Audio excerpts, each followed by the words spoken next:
Subscribe करें ideal progressive school के YouTube channel को और वीडियो अच्छी लगे तो लाइक और शेयर करें और बेल आइकन को दबाना ना भूलें ताकि इस चैनल पर अपलोड होने वाले सारे वीडियो सबसे पहले आपके पास पहुंच सके। प्यारे बच्चों, आज परसेंटेज पार्ट 6 प्रश्नावली क्वेश्चन नंबर 23। चीनी के दाम में 10% की कमी हो जाने से एक आदमी 18 रुपये में 1 किग्रा अधिक चीनी खरीद सकता है। तो चीनी का प्रारंभिक एवं वर्तमान मूल्य ज्ञात करें। ये जस्ट एकदम ये क्वेश्चन आपका 22 नंबर के जैसा है, इसलिए देखिए 22 नंबर में जो हम समझाए थे उसी के अनुसार आप देखते जाइए इसको।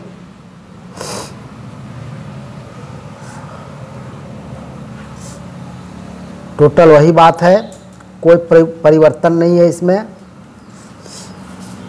उसमें था नारंगी का, इसमें है चीनी का, ठीक है। इसलिए देखिए वर्तमान मूल्य निकल गया आपका 2 रुपये, प्रारंभिक मूल्य निकला 2 रुपये प्रति किग्रा। वर्तमान मूल्य निकालने के लिए 9x/10 में 2x का वैल्यू बैठा देंगे। आगे आपका 9/5 रुपये प्रति किग्रा यानी 1.8 रुपये प्रति किग्रा, ठीक है। तो यही दोनों आंसर हो गया, 2 रुपये प्रति किग्रा और 1.5 रुपये प्रति किग्रा। 24 है आप लोगों का। यदि गेहूं का दाम 12% बढ़ जाए तो एक आदमी गेहूं का खर्च कितना प्रतिशत कम कर दे कि उसके खर्च में वृद्धि ना हो। यानी किसी वस्तु के मूल्य में अगर वृद्धि होती है तो कितना प्रतिशत उसके खपत में कमी की जाए ताकि उसके खर्च में वृद्धि नहीं हो, राशि जो खर्च होती थी उतना ही हो।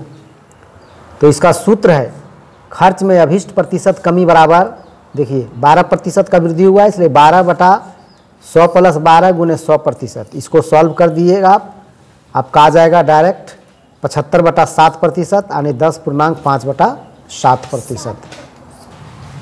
तो 24 में था आपका गेहूं के मूल्य में वृद्धि हो रहा था, इसमें चीनी के मूल्य में वृद्धि हुआ है। सेम क्वेश्चन है, 20% की वृद्धि हो जाती है तो एक गृहिणी को चीनी की खपत कितने प्रतिशत कम करनी होगी, है ना, ताकि उसके मद पर खर्च ना बढ़े। तो सेम चीज़ है, ठीक। खपत में अभिष्ट प्रतिशत कमी बराबर इसी सूत्र पर बैठा दीजिएगा आप और इसको सॉल्व कर दिए तो आ गया 50/3% यानी 16.2/3%। 26, यदि किसी वर्ग की भुजा को 10% बढ़ा दिया जाए तो उसके क्षेत्रफल में कितने प्रतिशत घटा दिया जाए, बढ़ा दिया जाए नहीं, 10% अगर घटा दिया जाए भुजा में तो उसके क्षेत्रफल में कितने प्रतिशत की कमी होगी। जब भुजा को कम करेंगे तो क्षेत्रफल भी कम होगा, तो कितना प्रतिशत कम होगा 10% भुजा को कम करने पर, ठीक है। इसको हम बनाए हैं x मान करके, ठीक है। हम मान लिए हैं कि माना किसी वर्ग की भुजा x इकाई है, तो जब भुजा x इकाई है तो क्षेत्रफल क्या हो जाएगा x × x, यानी वर्ग का क्षेत्रफल बराबर होता है भुजा गुने भुजा। तो x × x बराबर x² वर्ग इकाई हो जाएगा। अब भुजा को 10% घटाने पर 10% घटा देना है, तो 10% घटा रहे हैं। देखिए x था भुजा तो x - x का 10%। देखिए इसको सॉल्व किए तो आपका आ गया 9x/10 इकाई। 10% घटाने पर अब भुजा हो गया 9x/10 इकाई। तो अब इस भुजा के अनुसार अब क्षेत्रफल क्या हो जाएगा, तो भुजा गुने भुजा 9x/10 × 9x/10 तो 9×9 81 x² वर्ग इकाई आ गया। पहले था x² वर्ग इकाई और भुजा को घटाने पर आ गया 81 x² वर्ग इकाई। तो कितना कम हुआ क्षेत्रफल, क्षेत्रफल में कमी कितना हुआ ये हम पहले निकाल लेंगे। तो x² में 81 x² को घटाएंगे तो देखिए घटाए हैं, भिन्न का घटाव है ये, इसका आगे आपका 19 x² वर्ग इकाई यानी इतना कम हो गया, ठीक है। इतना कम हो गया क्षेत्रफल, भुजा को 10% कम किए तो क्षेत्रफल में इतना कमी हो गया। तो कितना प्रतिशत कमी हुआ, तो प्रतिशत कमी बराबर जितना कमी हुआ उतना बटा जो पहले था क्षेत्रफल गुने 100। तो 19 x² गुने 100%। देखिए इसको आप सॉल्व किए हैं, यहाँ पर x² के नीचे मानना पड़ेगा कि 1 है, ठीक है।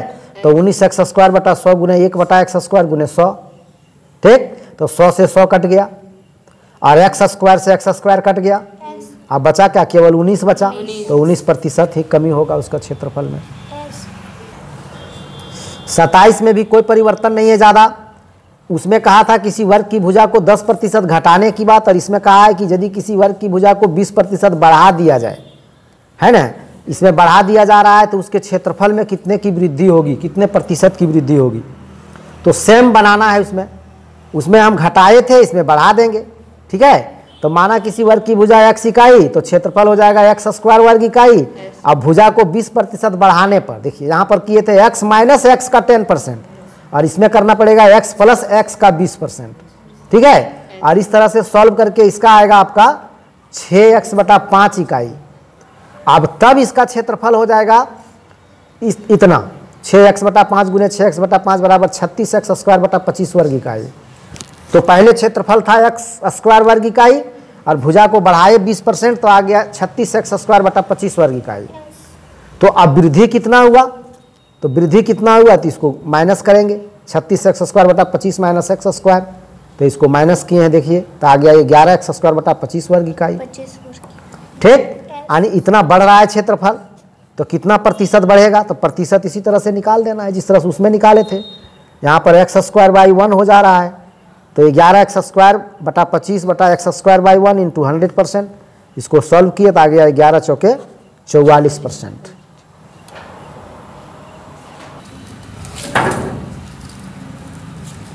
छब्बीस नंबर हो गया था, एक बार और देख लीजिए 26 नंबर,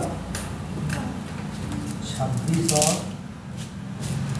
27 को एक झलक और देख लेना है, उसके बाद 28 बताएंगे।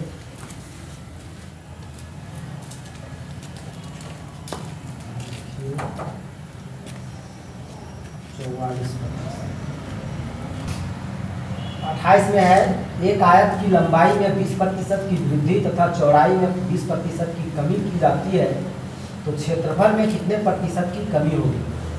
आयत है और इसकी लंबाई और चौड़ाई दोनों में परिवर्तन किया जा रहा है। लंबाई में 20% की वृद्धि कर दी जा रही है और चौड़ाई में 20% की कमी कर दी जा रही है, तो क्षेत्रफल में कितने प्रतिशत की कमी होगी ये निकालना है।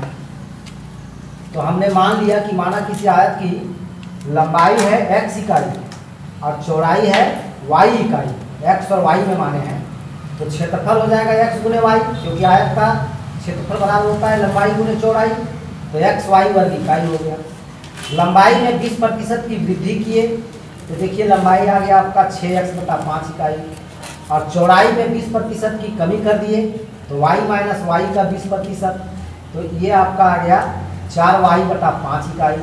तो अब क्षेत्रफल कितना होगा, अब लंबाई है 6x/5, चौड़ाई है 4y/5, तो अब क्षेत्रफल होगा लंबाई गुने चौड़ाई यानी 24xy/25 वर्ग इकाई, ठीक है। और पहले था xy वर्ग इकाई, तो कमी कितना हुआ, तो क्षेत्रफल में कमी निकालने के लिए पहले वाला में से ये बाद वाला को घटाएंगे, तो xy माइनस 24xy/25, तो xy/1 कर दिए, इसको देखिए एलसीएम लिए तो 25, फिर यहाँ आ गया 25xy माइनस 24xy, घटाए तो आ गया 25xy में 24xy घटाएंगे तो आएगा xy/25 वर्ग इकाई, मतलब क्षेत्रफल में कमी हुआ, ठीक है। तो प्रतिशत कमी कितना हो जाएगा, तो प्रतिशत कमी ज्ञात कर दिए उसी तरह से, xy/25/xy, ये हो गया कमी, xy/25 कमी हो गया, और पुराना क्षेत्रफल था xy, तो बटा में किए पुराना क्षेत्रफल गुने 100%, यहाँ मान लीजिए 1 है, अब इसको हम देखिए सॉल्व किए हैं, तो xy/25 गुने 1/xy हो गया, उलट गया,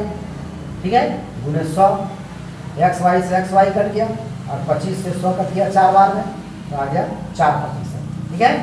4% इसका आंसर हो जाएगा। और इसी के साथ हम लोग आज का क्लास यहीं तक स्थगित रखते हैं, फिर मिलते हैं नेक्स्ट क्लास में नेक्स्ट डे, तब तक के लिए धन्यवाद।